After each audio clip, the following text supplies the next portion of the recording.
Okay, this is part two of the calculus video on exponential functions. We found the zero of this one last time. Again, we just used the calculator to confirm it. But again, just to show you how the works out, you set the function equal to 0. You swing the 6 over. 6 equals 3 to the so it's 3 to the x, and you can use any log. It doesn't matter if it's natural log or regular log. So natural log of 6 equals natural log of 3 to the x, and then use this rule where the power becomes the coefficient of the natural log function. So natural log of 6 equals x ln of 3, and we said the 0 is equal to ln of 6 over ln of 3, and that was approximately like 1.6903 or something. It's in the last video. But we can approximate that zeros. We're going to use a calculator either way. You can also use the second calc and then find the zeros. You can do it graphically. But this one we're going to do the same way we do the algebra way. So set it equal to 0. 0 equals 4 to the x minus 5. Add 5 on both sides. So 5 is equal to 4 to the x. This time, just to show you that you can do either way, I'm going to use log. Now this is log base 10 in your calculator if you just hit the log button. And so, but the property is the same way. I keep writing that x wrong. So this exponent, it's a rule of logarithms, can become like sort of a coefficient here. So what you get is x is equal to log of 5 over log of 4. I'm going to find out what that value is in my calculator and confirm this graphically for this function, g of x equals 4x minus 5. Okay, first I'm going to calculate that my, remember I moved the 5 over there. I'm going to use the log this time, which doesn't matter if you use ln or log. I'm going to do log of 5 over log of 4, and I get 1.16-ish. Now let's see if graphically I get that same 0. I put this equation here in our graph, 4 to the x minus 5. And when I graph that, don't worry about this thing right here. That's actually an old plot. I'm going to get rid of that. And that actually graphed a vertical line earlier. But anyways, going back to my little y equals here. Got 4 to the x minus 5.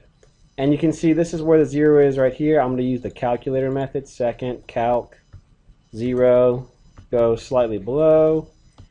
And then slightly above, right bound, and it should give me the same thing that I got, like 1.16, which is the same thing I got here. So you can confirm it graphically. Now here we're going to do an application problem of exponential functions.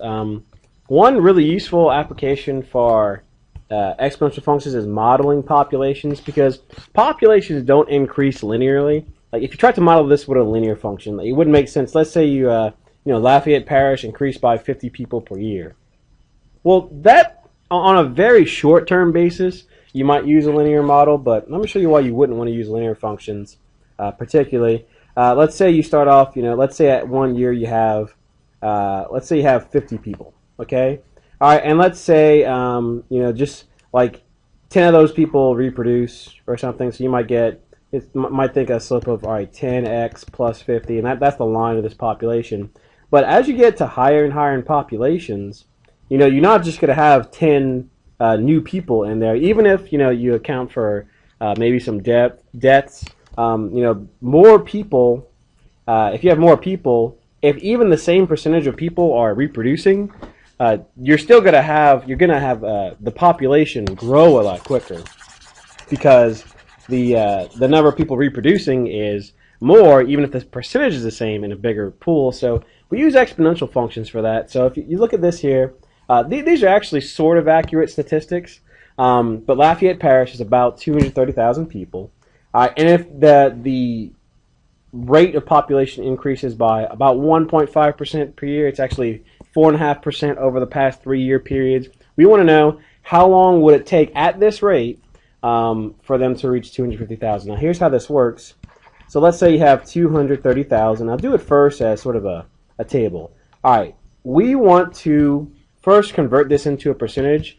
1.5% is actually 0.015 as a decimal.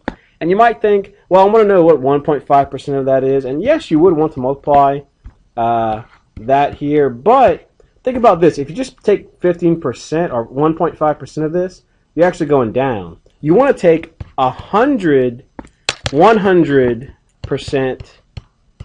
plus 1.5%. That's what you really want. You want to do 101.15% because you want to increase by 1.5%. So you have to also account for the fact that you either keep or replace all the people you had the previous year, and then you get 1.5% more new people there. So after 1 year, you're going to have 230,000 times 1.015. So that'll be what your new population is. And you could multiply this out. And so would it make sense that after 2 years, you take whatever this number is, say this number is about 230-something thousand, whatever, you take the population from that year, that previous year, which is just this number on its own, times, we have to do the population increase again. So this is our year 0 would be just the initial value. Then our year 1 would be, that initial value plus 1.5%. Year 2 would be the year 1 model, which is just this part. And then that times 1.5%. So you can see that, say once you go all the way to a 7-year period, you're doing 230, left off my 0 there, 230,000 times, and you see how you'd be writing this 7 times, 1.015. So we could just raise that to the 7th. And that's the general form of this population model, is that your population is equal to, your new population. So the general form of that is this. What we're doing, again, we're using that rate increase and adding it to 1 so that you keep the people that you had before, or keep or replace. So our population is equal to, I'm going to write it as, let's say, your initial population times, you're always going to do, if it's a percentage increase, 1 plus your rate times how long you do that. Now, if you want to do a percentage decrease, okay, let's say your population went down, well, this would still work. You just have a negative r here. So, for instance, if the population increase was actually like a 3% decrease, well, instead of this being 1.015, this would be 1.00 minus 0.03. It'd be 0.97 right here in parentheses instead of 1.015. But this is the general form of this thing. Now here's how we solve for this. We say, all right, when is this population, this is the new population achieved, when is this thing equal to 250,000? Again, this is the initial value that you're given, 230,000. All right, and I'm going to just write the 1 plus 0.015. So it's 1.015. And what we know all those values. We know the initial population. We know, all right, I want to know when I get here. We know the rate plus 1. What we don't know is how long it takes. So we solve for t here. You can just do the same thing we did when, very similar to how we solved for the zeros. Divide by 230,000 here. And to make my life a little easier, I can cancel out a lot of those zeros. It's just 25 over 23. So I want to know when 25 over 23 is equal to 1.015 to the t, and I still use those log rules that I did before. Or you can just graph it yourself. You can set this graph, of 1.015 t equal to 25 over 3, and find the intersection there. But natural logs is just a really nice way of doing it too. So what you get is you get the natural log or log, doesn't matter, because we used both methods before. And we want to know when we take this and divide it by the natural log of 1.015, and that's going to give us t. And I'm going to go ahead and try to see what that value is in my calculator. So if I take the natural log of 25/23 and divide that by, be careful with your parentheses, I'm going to divide that by the natural log of 1.015, All right, and you don't have to close your parentheses here, but I will anyway. You get 5.6. So that means that about, assuming this 1.5% increase every year, you're going to get that population of 250,000 in about 5.5 years.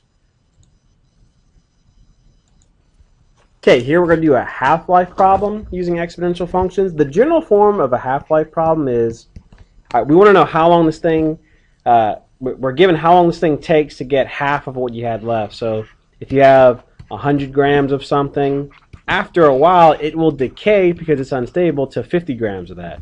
And the time it takes to decay, it just kind of tosses off, tosses off neutrons. I might say phosphorus, but it'll lose, parts of it and decay away into half of that substance, and that's what half-life is. So your amount remaining, I'm going to use that, represent that with an A, is equal to, I like to use a capital I to represent the initial amount. That would be like the 100 here, how much you started off with, times 1/2 to the time over half-life.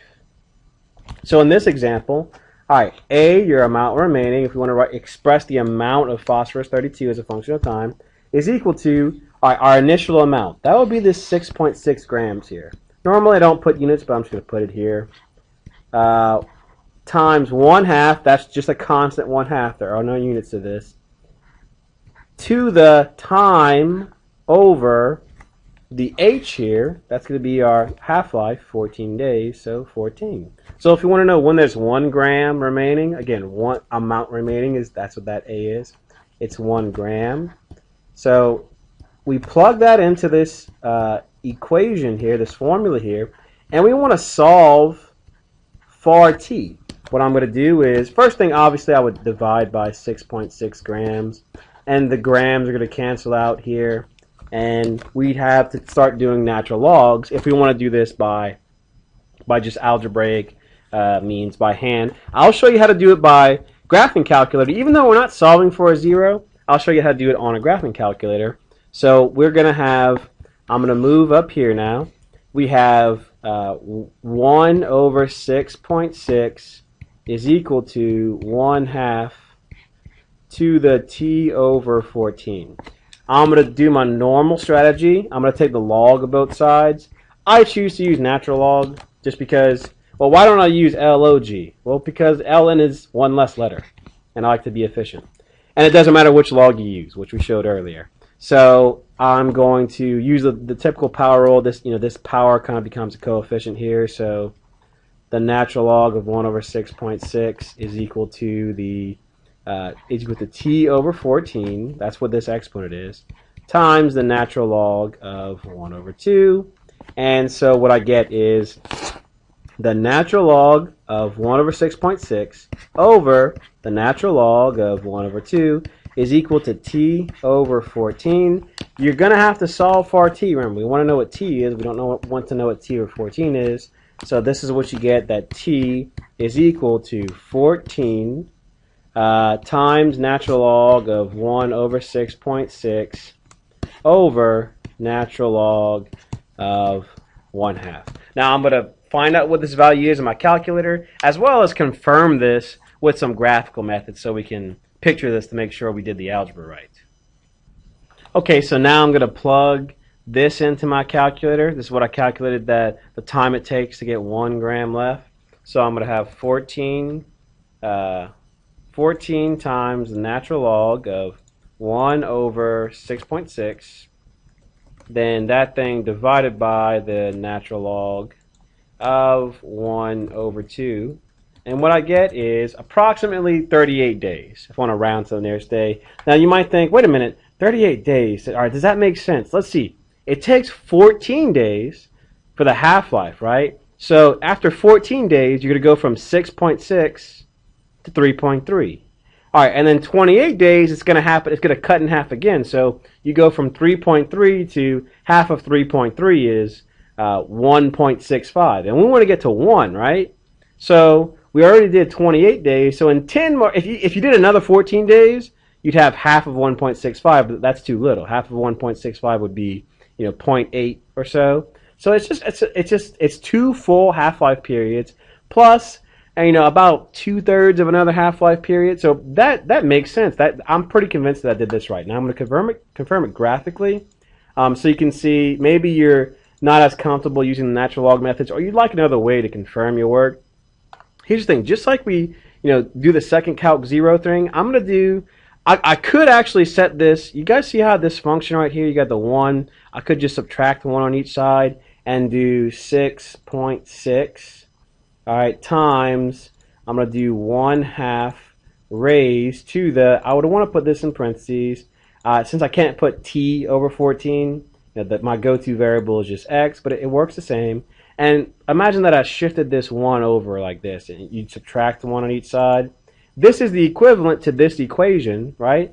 If you set this equal to 0 equals 6.6, times 1/2 to the t over 14 minus 1. If you graph this and then find the 0, which, all right, what did I say my 0 would have to be? It'd have to be around 38, right? So instead of slaving away and trying to zoom out a lot, well, why don't I just go to my window and set it to where at least the x at least goes up to 38, right? And I'm going to make it go up to 40, and I'll bet that, right, like past 40, look at that, it's going to hit at least cross the x-axis right there. If you want to be sure that you're sure, I'm going to do a second calc. I'm going to find the 0, and you're left bound. As long as this is still a positive number here, so I'm going all the way up to 36 here, and I'm still not quite at 0. I'm going to use that as my left bound. And I bet you when I go past 38, see how I'm going into negative ranges? Yep, I get that. And so I get 38.114 and some change.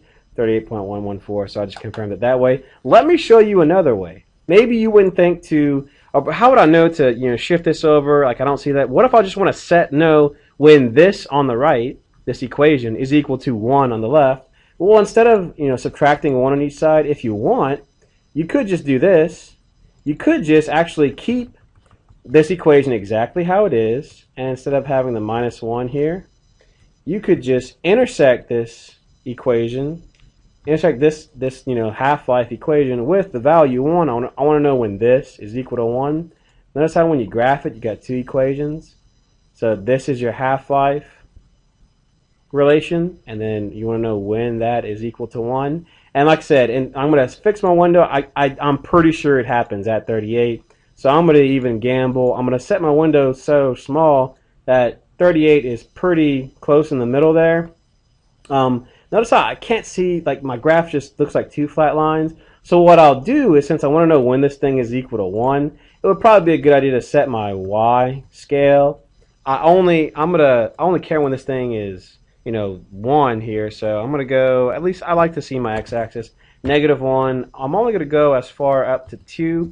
Be careful, I got an error here because I keep hitting the minus key sometimes. You do have to hit the negative key. I'm going to hit 2 here. Now you can see a little better where they intersect, and this time you can do second calc intersect, which is the 5th option.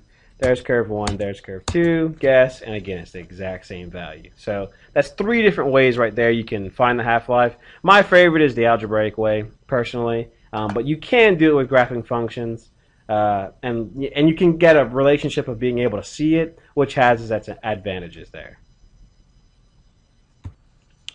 Next thing we'll talk about is the number e, and this is a number e just like pi is equal to 3.14159, etc. E is equal to this number right here.